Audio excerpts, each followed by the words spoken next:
You got to be careful about this freaking narrative that's out there that it's eating all the jobs. It's a lot more complicated than that. And I think the problem is nobody wants to admit it. Some of these companies are taking away jobs that maybe they shouldn't have created in the first place. It's not your decision to tell me how to contact you if I'm buying your product. I can buy your product from anywhere. So the only thing that differentiates you from anybody else is the customer experience. When you think about implementing AI, you don't implement AI to replace people. You implement AI to make things better for your customers. Everybody's trying to automate everything. Bullcrap. Pick 3 things that keeps you up at night.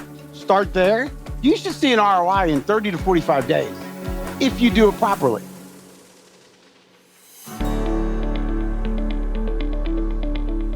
Welcome to the Digital Project Manager Podcast, the show that helps delivery leaders work smarter, deliver faster, and lead better in the age of AI.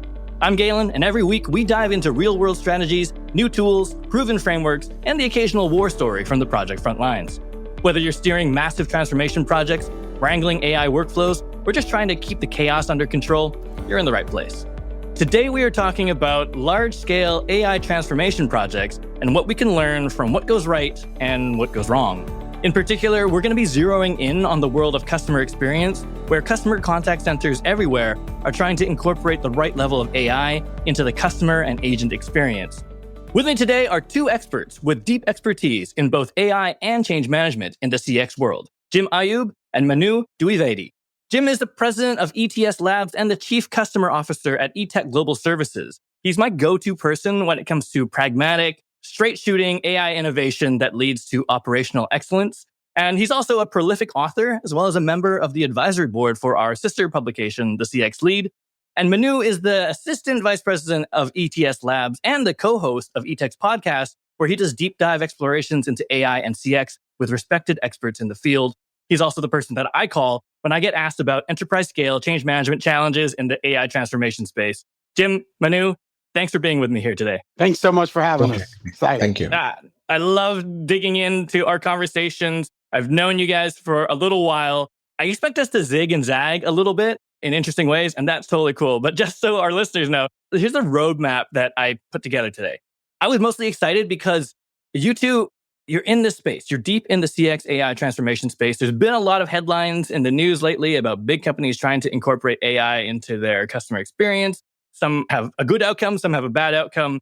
So what I wanted to do is I wanted to start us off and just address the big elephant in the room about AI call center transformation projects. And then I wanted to just get a few levels deeper than the headlines about like what is actually happening in these headlines. And then I just kind of wanted to zoom out and just use CX as a lens to talk about 3 things. I wanted to talk about kind of like the state of AI human hybrid business models today. I know it's like a big topic, but I don't want to just talk about the tech. I want to talk about like the cultural impact as well of like what you're seeing boots on the ground. Then I'd like to hear from you about, change management best practices around any project that's implementing AI-related change. And lastly, I'd like to get your thoughts on how like an individual department head or project leader should approach AI-led change of this nature, especially if they're like already mid-flight in it, and how they can help make it do more good than harm.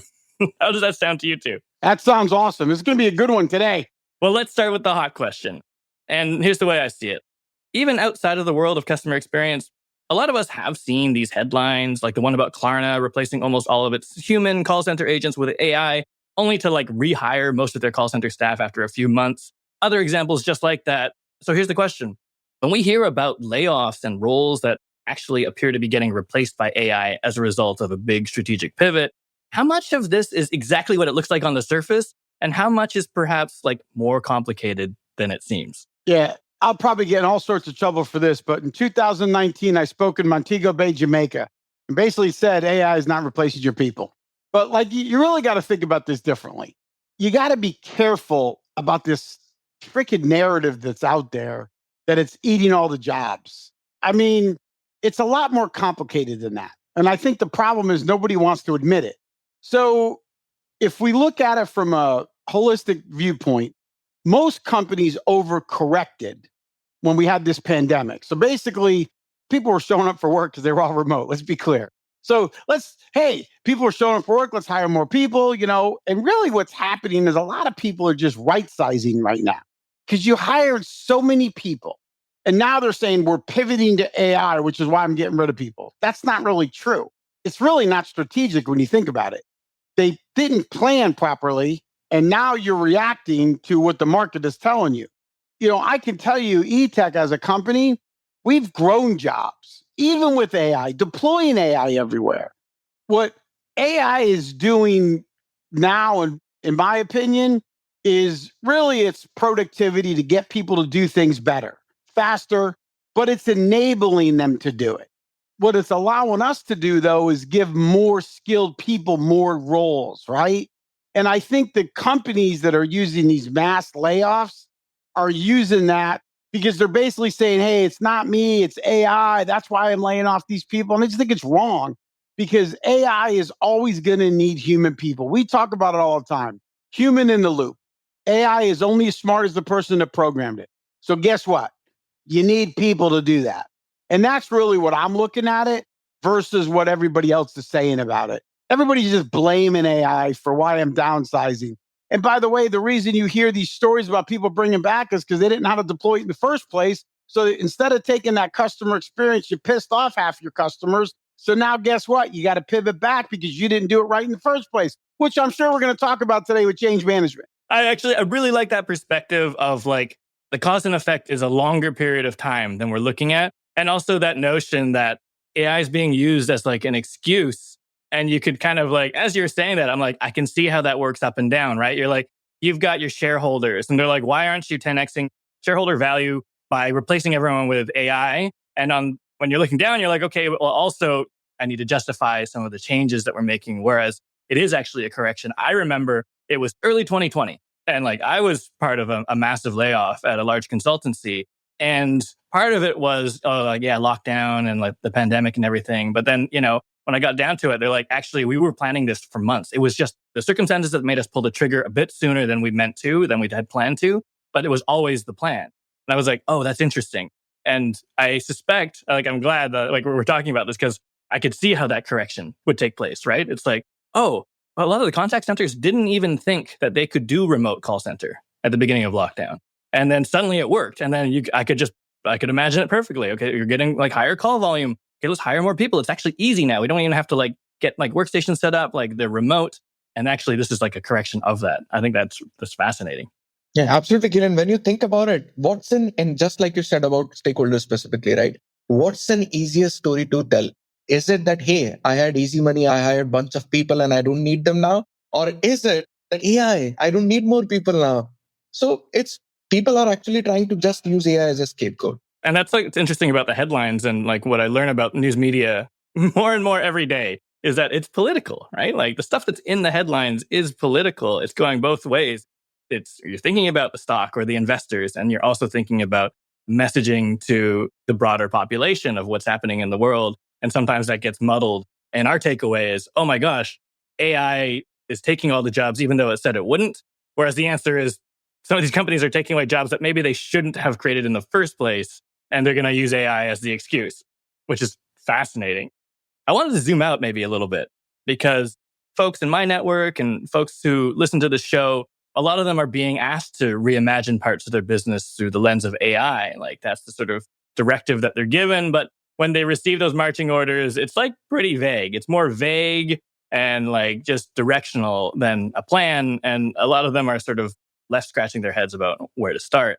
I was just, thinking about contact centers and, AI assist and what the technology is doing there. And I have been in the space for a little while, or I've touched it at least, when it was kind of not super AI. It was just chatbots, right? And it was how do we incorporate this and create more of a omni-channel customer experience that doesn't require massive staffing changes. But CX has always been sort of reimagining parts of his business around technology. But for folks who are just getting started, when trying to imagine or reimagine a core part of a business operation using AI, what's the first thing that an organization actually should do before entering a planning and implementation phase so that when people receive it, they're not like, what do I do with this directive? Yeah, it's a great question. So I'll tell you this, all you CEOs out there listening and all you people that are bosses are telling them to automate everything. First of all, I have this quote since 2003. It's not your decision to tell me how to contact you if I'm buying your product. It's mine. So number one, stop trying to automate everything because you're going to just upset me and I'm going to leave you. In a global marketplace, I can buy your product from anywhere. So the only thing that differentiates you from anybody else is the customer experience. And if you destroy that, I'm gone. So that's the first thing I would say. Number two, if you're on Kindle, by the way, here's your guide. It's free on Kindle. This is my latest publication, AI in the Contact Center. That's a good step-by-step to tell you what to do. In the planning phase, I think where people get it wrong is they think they have to automate everything. And that is so far from the truth. You're sitting on the largest data set in the planet, which is your interactions. If you actually analyze those interactions, you can get low-hanging fruit that can be automated. You might lose a few people. You'll improve your customer experience, or at least keep it the same, but give customers what they want. That's my 2 cents on it. And Manu is much smarter than me, as we all know. He can probably give you a lot more on but that's just my common sense, is what I call it, approach to it, where every software company, they all came to me. They came to me. I can remove all your people. Oh, please. Like, you're an idiot. And the funny part about it is the people that are telling you can remove all your people never took a call a day in their life, never worked in a call center, and they're clueless on how it actually operates. Manu, I'll pass it to you. Galen, every time this happens, like a customer comes to us and says, hey, I want to automate everything because there are a lot of things that are wrong within whatever is set up currently. I go back to something that Jim has always taught us. He said, if your process is broken, AI is not going to fix it. AI is an efficiency tool. Automation is not going to fix something that is already broken. And I think that's inherently what's wrong with our approach. When you zoom out and when you think about implementing AI, you don't implement AI to replace people. You implement AI to make things better for your customers. Do I want my customers to wait for 10 minutes in a queue to be able to get a simple answer like, hey, what's the balance on my card or password reset, right? Once you understand that you are automating because you want to solve your customer's problem, improve CX, the entire thing changes. Now you're not thinking from that negation mindset that, hey, I want to get rid of 200 people and that's why I'm going to automate. So one thing that people can learn is go back, get brutally honest with yourself, understand how I can help improve my customer experience, and then see where you can drive that efficiency, which will result in a better sentiment. I love that. And like, there we go again with the idea that AI is just this sort of like trigger for a thought that we should have been having or have been having for years. When you go to process design, like, yes, we want to become more efficient. We don't want to scale something that's broken. And to that same point, it's like, well, I hear you, Jim, about like the outreach. Like, I get it too, right? It's like, and you can tell that it's like the generic ones. It's like, as a CCO at, Etech, I'm assuming that you'd like to increase profit margins by, 100% month over month, then I can help. And you're like, no, actually, that's not my goal. That's not my goal, because my goal is to improve customer experience everywhere by delighting the end user, not by dictating what the end user should experience. And it's funny because there's lag in every industry, right? CX and others and I come from a world of like, user-centric design, mostly digital, where that was sort of a big flip. Like, when I started in like just before the 2010s, where it was like, wait a minute, let's not just shove an experience down our users' throats. Let's actually like think about what they want. And then I'm thinking about CX and like, the classic contact center experience where you're on hold, the music is there. They're trying to route you so that you kind of get lost in the system so that maybe you'll drop off and then we won't have so much call volume. And it's like, oh, great. Like, that wasn't the goal. The goal wasn't to have fewer calls hitting agents. It was to be able to like actually delight the customer, retain them, do good for your brand and do good for your people. It's like the reasons to redesign. The reasons to redesign are important. I guess if I were to boil it down, then I'd be like, a great place to start is not what can AI replace in our chain. A great place to start is like, what's broken that we need to fix? What's working that we need to leave alone? And like, what is the actual end goal for the people we're trying to serve, whether that's, internal staff or customers or, maybe shareholders, I don't know. But we kind of have to kind of take it back to the studs and figure out what the goal is, not kind of just do automation and AI for automation and AI's sake. Agreed. Absolutely. I wonder if I could circle back around to the first question, because like, I think a lot of people are being told like a very binary story about either AI is taking over your job or AI is your helpful intern. And I suspect that like the reality is somewhere in between. I do think that like in the CX space, a lot of folks are actually ahead of other industries, and you're really close to some of these transformations in that space. So I thought I'd ask you, like, what is the state of human AI hybrid operations in contact centers around the world right now? And like, what is working well? And where does it have some room to grow? And just to make it even more complicated, like, what are some of the implications you see for other industries? So I can tell you firsthand, there was a big, even at Etech, we have 4,000 people in 3 countries. And when we introduced it, everybody, it's going to replace me. You're trying to get rid of me. I'm not going to help. I don't want to support you because your end goal is to fire me, which is farthest from the truth. Here's what we found. Once you teach them that my goal is to make your job better, more strategic, then you'll see the benefits. So as a live example, when you get that 1 call or 2 calls a day, they're complex. Let's be honest, you learned it in training.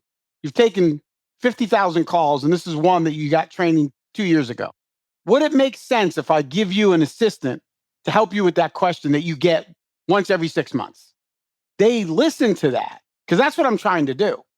Now, should I focus that on automation? No, because you only get 5 of those a year. Right. But let's help the agent with that. And then when you show them that part of it, and then the low-hanging fruit, let's just call it password reset for an example. That should be automated. Let's be clear, right? So there are companies that still don't have it automated, which is fine. But when you think about that, when I take that volume away from you, agent, what it's going to do is it's going to let us go to our customer and say, hey, now that we saved you 30% of your call volume, what other things are you doing internally right now that can be outsourced? I can skill my agent up now to actually handle more complex interactions, fraud prevention, fraud detection, things I know you're doing internally that can be outsourced for less money. And that's really the messaging that we're doing that seems to be working. But everybody's afraid because of I guess they watch YouTube. Yeah, I'm replacing all your jobs. And you have to get over that to say what's in it for them. My goal is not to replace you. My goal is to augment you and then skill you up. So to give you a life example, Manu was an agent 10 years ago. He's an AVP today. Mm-hmm, mm-hmm. You yourself were an agent. You started on the floor. I had green screens, so nobody remembers what those are. But like, think about it. If Manu didn't learn more things, he'd never be sitting in an AVP role now. He challenged himself to learn new technologies, embrace them, and learn what he could do more complex stuff, which is why he's so successful at what he does. And that's really the messaging that has, because you're always going to have people. I have a customer that has 99% containment in their IVR. So think about it. 99% of the interactions are contained in the IVR, which means never hits a human being. I still have 135 agents answering those calls, that 1%, because an IVR can't do it. And those are the high value interactions because the IVR can't do it. Correct. It's interesting what you're saying too, because random context for our listeners, one of my first jobs out of university was actually eBay investigations contact center, where we were kind of like looking at the fraud folks. We were the specialists. It was an email center. I wasn't on the phones. But what was true about the organizational sort of the org chart at the time was that the specialists were a small team. It's like the generalists that are, doing the copy paste template, password resets, or, low level customer support. That was a big team. And then our team was the smaller team. And I could see how that could be like, oh, great. Yeah, you're going to elevate me. But I see that the triangle, upwards, there's fewer roles. So that definitely still going to mean less jobs for me, Jim. So I could see it from that angle. But I also like the sort of the flip side, which is like, maybe even to put it another way, it's like if you're being told, yeah, don't worry, you're going to add more value and be more strategic, but you're not being given any training to actually do any of those things, then that actually might be a signal that maybe there's something more going on there. Maybe you shouldn't trust that message as much. But if you're an organization, if you're leading an organization that wants to level these people up, then I think it is a matter of showing them that there is going to be enough opportunity up there. It's not going to sort of narrow, and that you are going to support them by providing training. They don't have to go and figure it out on YouTube, which is 100%. frankly what a lot of people are doing. They're like, I know. searching be more strategic in my role on YouTube and or TikTok and hoping for the best, is not exactly, I think, what would be healthy for the workforce at large. And I guess like the other side of it too, like you mentioned this, some of it's automation, right? Password reset. Those things are going to happen and that just goes away, gets delegated and you start doing, a different part of your job. In there, you also mentioned like the sort of like assistant, right? Like the AI assist of something kind of popping up on your screen going like, hey, this question you don't get often. Like last time you got trained on it was like 2 years ago. Here's like the script and the policy and like, here's what you ought to do because it happens rarely, but it is high value. And I thought that was a really interesting, if I was to kind of take that lens and look at it from the point of view of like, a lot of my listeners are project managers or they're leading teams of project managers. A lot of them are in the digital space. They're trying to figure out this sort of like hybrid way of working internally and sort of externally in terms of like the projects are delivering that value. They might even be implementing a project where they're bringing AI into a workflow. But do you find that also gets some like pushback in when you're training agents to be like, okay, you would normally, right? Like a veteran contact center agent who came from green screen, you have this new thing that's going to pop up like Clippy, going to be like, hey, looks like you're writing a letter. And do you find a lot of people being like, I don't need that thing, turn it off? I don't see too many on the complex things because what happens when they're not prepared, they're going to look at something. Let's be clear. You're not a mastermind that you're going to remember everything. So you're going to your training manual, you're going to your handouts, you're going to your job aids. What if I just dropped the job aid right in your screen for you so you know exactly what you're doing? Wouldn't that help you? Wouldn't you be less stressed?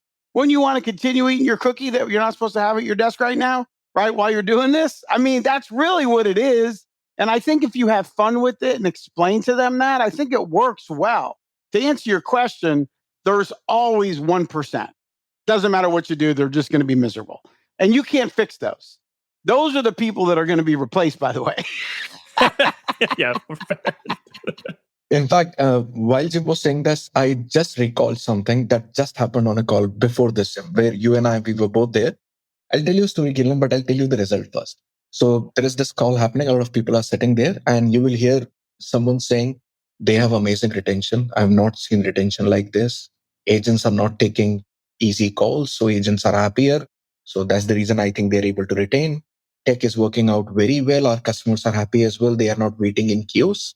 And this is the end of the story. But the way it started was you have to ensure that the agent is educated enough about AI, that the first experience that they have with AI is honest and authentic. And the moment that happens, now they know that it's solving problems for me. I don't have to go and, as Jim was saying, I don't have to go and look at those 5 PDFs, right? The customer said, I'm looking at this information and my screen tells me what to say. I don't have to answer those 50 calls every day that says the same thing. Hey, thank you so much for calling me. I reset your password. So doing the exact same thing every day. And this is a story that we just came from a call where this is exactly what the customer was saying about us because of these changes. And we are seeing a very positive shift in the demographic where now people who understand it, they actually want to be here because they know, hey, this job just became, something more than that standard contact center job where I'm just picking up phone and answering it all the time. Mm-hmm. I love that. I actually remember I was recently at a conference and they put this sort of AI adoption chart on screen for their internal team. And the context was more on the coding side of things, like using Cursor. But basically, they're like, we did nothing differently. We just kind of like, we kept plugging along with sort of our messaging and driving adoption. And the line goes flat, flat, flat, flat, flat, flat, flat, flat, spike. Because I think it's that. I think it was like, okay, well, like I have my doubts that this is like actually going to make my life better. I'm being forced to tinker with it. I guess I'll use it. Fine. And you're like, whoa, wait a minute, what?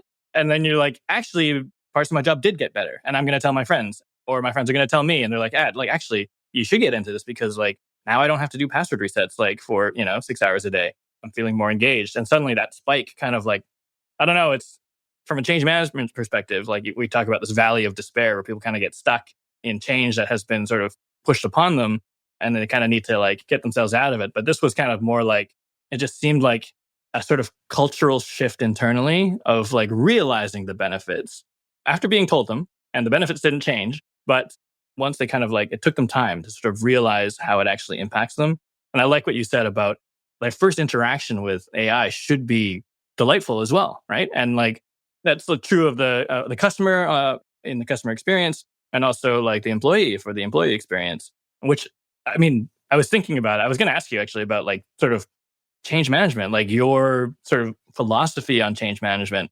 ETS Labs, like it's a services organization. You are helping your clients with this. So you might not always get to see change management from end to end, but in terms of like recommendations that you make to your clients about how they can make or break their project by doing change management right or wrong, like what are some of the things that you're sort of recommending to folks to do like before or during or after an implementation of your services and solutions? Manu's the brains behind that. I'll let him take that one. I'm going to start with something again that, Jim has always mentored us on. If you spring up something on people as a surprise and say, hey, this is AI, it's going to help you, there will always be doubt because people fear what they don't know. But people will support what they have helped create. And that's very important when it comes to change management. If you buy in, top down or bottoms up, doesn't matter. If everybody in the organization is bought in, they understand that this change is coming to help me. Here is how it's going to function. They understand AI as well so that they are not fearful that, hey, it's going to make me do something wrong and it's going to impact me. The first years, and in fact, we talked about this at CCW as well. Any AI implementation, 80% is change management and only 20% is technology. Mm-hmm. You have to educate people. You have to make sure that they are providing their own, input into it. That as an agent, this is what I want to do. Think about it, Galen. There are agents out there in the world right now that are being penalized for making spelling mistake or grammatical mistake on a ticket note when you never have to summarize a call again. Think about it. It's still happening. So when you tell an agent, hey, you know what? This will help you make sure that you never have to write those notes down anymore. You don't have to worry about spelling. You don't have to worry about grammar. It's perfect. It sends the notes over and you can move on to solving next problem. Tell me one agent who's going to say that, hey, I don't want it. The problem is you never explain it. You never educated them enough. And now they don't know what's going to happen. They just know that they're introducing AI and there are already these, news stories circling, right? I just wrote about it on LinkedIn a few days back. There is this news story saying MIT's report says 95% of the AI project failed. Not one person went into that Nanda project report and actually read it. Mm-hmm. Mm-hmm. The report says that 95% of projects that fail are because of change management or people and leadership problems. Mm-hmm. Mm-hmm. But the sexiest story was saying 95% of them fail, right? Yeah. So that's what, so the narrative is being, driven either AI fearful or, companies saying that AI is doing great and it's actually turning into fear for, frontline. So people are already afraid of it. So first point, coming back, educate, make sure that you understand what you want to implement and why you want to implement it. Have a very clear and narrow view of your use case. I want to implement AI because I want to save those 60 seconds that an agent takes after every call just to write things down. Now you have a very clear use case. It's helping your customers as well because that 60 second, where is it going? It's going into making sure the next customer is waiting 60 seconds less. So it's helping your customers as well. Also, it's helping your customer because now agents are not making grammatical mistake or forgetting to write something in a ticket. So when the next agent picks up a call anytime, they would know exactly what the issue was. And what is all of this doing? It's saving you 60 seconds every call. And not getting penalized for having a typo. Exactly. And not getting penalized. So as a company, you have just solved the problem for your people, for your customers, and made money off it. So when you manage change management this way, you educate people, you find right use cases, you go very narrow, implement it, iterate, fix what's the issue is, and then go, wide and try to boil the ocean. It always works out. That's what we are seeing everywhere. It's funny you mentioned about that headline from the MIT report because, and I don't have the stats from before, but I'm willing to bet that the same percentage is almost true of any project, AI or not, because of change management. Yes. So we're talking about this sort of like, some folks listening might be like, yeah, change management. I get it. Like it's important. But what I like about what you said in that change management process with the AI inflection is show them early what it can do, tell them early what the goal of it is, and sort of like create that delightful experience around AI. It's not a slimy sales pitch. The reality is you do earnestly want to solve problems for your agents or whatever your staff in whatever industry you're in are doing. But also it's kind of showing them instead of just telling them because we can. And I think that's where a lot of the distrust is. There's a lot of folks, some folks in my network haven't even, they're like, I know I'm supposed to like crack the lid on AI, but like, honestly, I haven't yet. I'm using like Gemini for meal planning. And that's as far as I've gotten because, like I'm scared. I don't know what it can do. And it's like, well, let me like just show you because. Let me take a note. You mean Gemini does meal planning? That might be something I've never used AI for meal planning, but I might have to start. I actually use a different LLM for different things. My Gemini is mostly inventing songs about Pokemon or Minecraft that we can then sort of record with my kid. Oh, cool. That's nice. And then ChatGPT is all my work stuff in Claude. That's my sort of division of labor across my LLM staff. But I think it's really interesting that like some people are talking about AI transformation as this big new thing. It's different and like it's, we all have to figure it out. And of course we're going to fail. But actually that's like not necessarily true. What is true is that it's probably should go through almost the same process of any sort of large scale transformation. Yep. And it's just we haven't been doing it right before either. So it's funny you say that. When IVR came out, what'd they say? Going to replace all the agents. Yeah, bullcrap. Then chat. Oh, they're going to be able to do 2-3 chats at a time. You won't need near as many people. Bullcrap. Now they're saying the same thing here. It's just a different story. And it's not true what they're doing with this fear mongering with AI. I don't know if you saw the latest video with the robot that was beating up the people that were working on it. Now that was funny. I'm going to use that one in Vegas next year. That one was a funny one. The robot went crazy and started beating up the guys that were working on it. Is that the Corridor Crew one? I forget which one it was, but I watched this like 15 times because it was a riot. And I'm saying to myself, whoever programmed that one didn't program it right. And that goes back to what? Human intelligence. I wanted to circle back on something because I think it's important and realistic.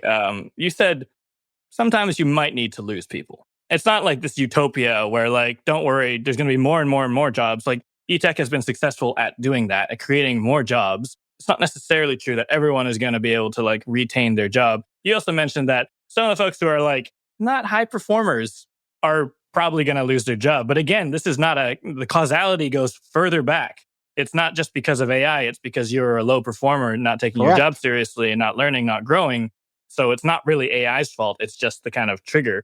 And then the other thing you said was we need people to build these things too. We need them to program them. And, I'm watching these sort of waves of people that I never thought would code in their lives, making lovable apps and, doing the vibe coding thing. And they're in N8N. Internally, we just did a big sort of like hackathon quest week where we all sort of took on an AI experiment and did a bit of a show and tell.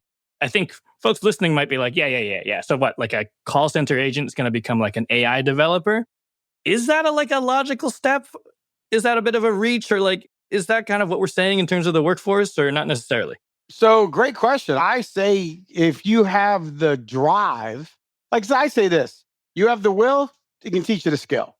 Okay, but you have to have the will first. Manu, no disrespect to him, was an agent. He's a coder today, but it's because he had the will to learn those other skills.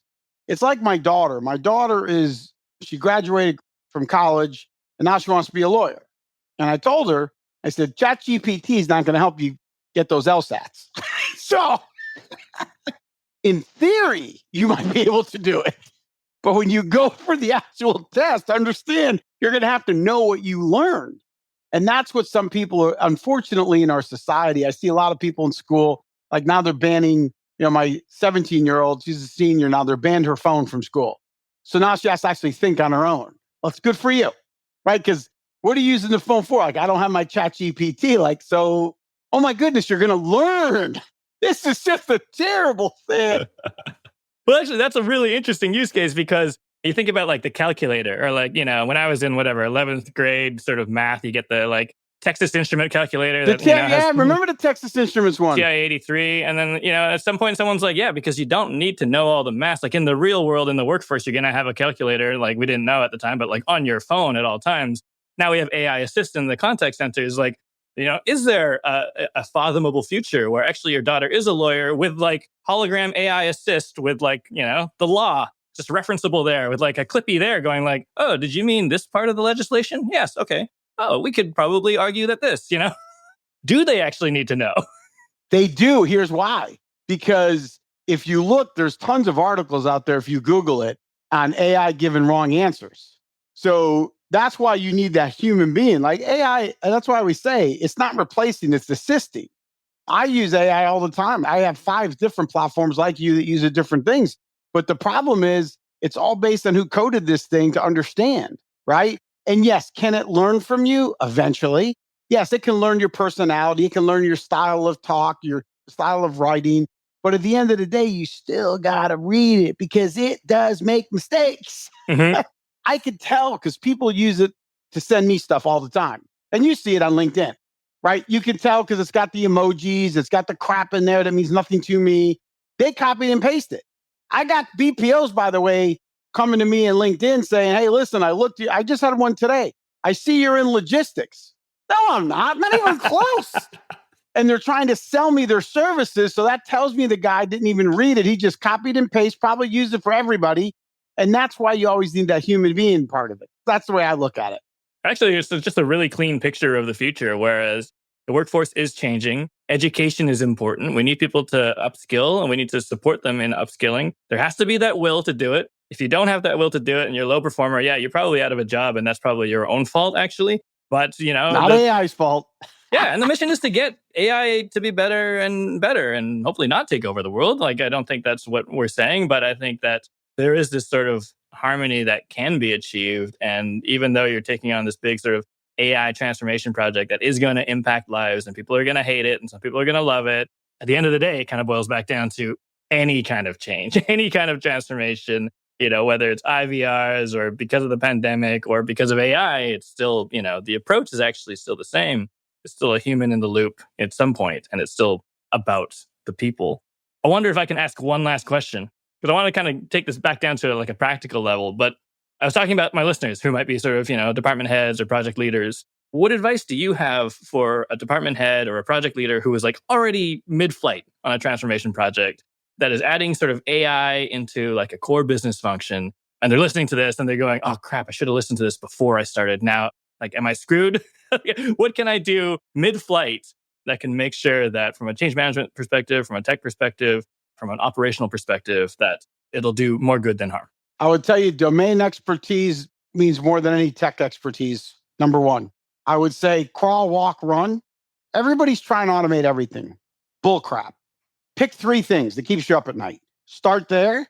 Once you deploy AI, and once you do it in a controlled environment, then you can pick up other things. But I would be going for what we call low-hanging fruit. And I think that's where everybody messes up because these projects take 6 months, 9 months, 12 months to see your ROI. You should see an ROI in 30 to 45 days if you do it properly. Because if you're not going in with the big, huge, let me automate everything, let me automate a piece of the business. If I drop my call volume by 5%, that's real money, real savings. And then again, scale it up. I think that's where everybody makes the mistake. Everybody makes the mistake is they think they have to do it all. And that project never gets off the ground. I tell our customers all the time, they're like, I want to do this. Yeah, good for you. Let's pick 3. Let's start with these 3. Let's make sure it works first, then scale. Because once you get it down, you'll learn. And by the way, learn from your failures. Failures don't mean bad things. Failures mean the way you tried it, it didn't work. Let's try something different. And when you're doing it with 3, 4, 5 little items, it's much easier to be adjustable, nimble than it is if you tried to do it all. And the third thing, last thing I would say is, don't copy the process if the process today doesn't work. Just scale failure and then automate it. Yes. Manu, what do you got to add? This is exactly it. You should actually take this, print it, and put it somewhere if you're starting an AI process. Because if you do these 3 things, everything else works out perfect. In fact, I was just a friend of mine. He's playing around with GPT-5, old accounting firm. They are trying to put in troubleshooting using AI internally for help desk. And he calls me a few weeks back and he's like, you know what? This GPT-5 is amazing. It actually went through troubleshooting steps for one of my internal employees, even though I didn't train it on. And then he says, but how do I make it do things right every time? Well, that's your problem. You decided I'm going to take a bot and tell it, hey, troubleshoot for people, and it's just going to do it every time. No, you have to define a very specific use case. My Outlook is not working. Now, this is the use case that you work on, email or something like that. So that's one of the big problems. People are using AI as a magic wand that's going to solve everything the moment you utter the word AI. But that's not how it's going to be. I love that, like, it's almost poetic, but logical, that the path to macro transformation is actually through micro. It's like, we need to go through these motions. We need to know what our goals are. If we don't figure out what we're trying to do at a big scale, wholesale transformation has always been hard.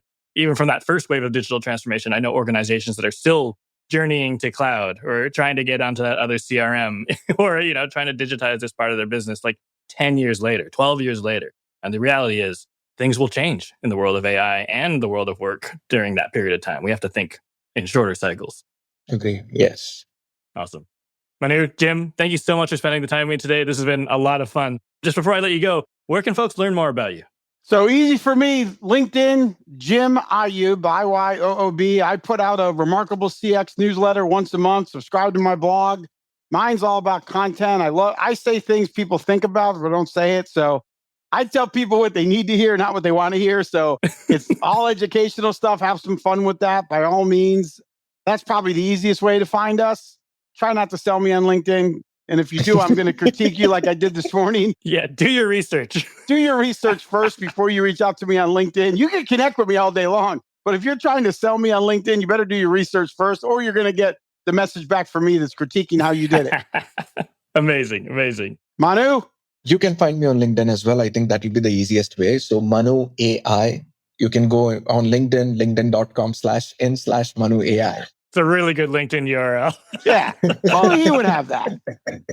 Amazing. I will include all those links in the show notes. And again, thank you for coming on the show, sharing your knowledge and insights. This has been great. Thank you so much. Thank you. Thank you for having us.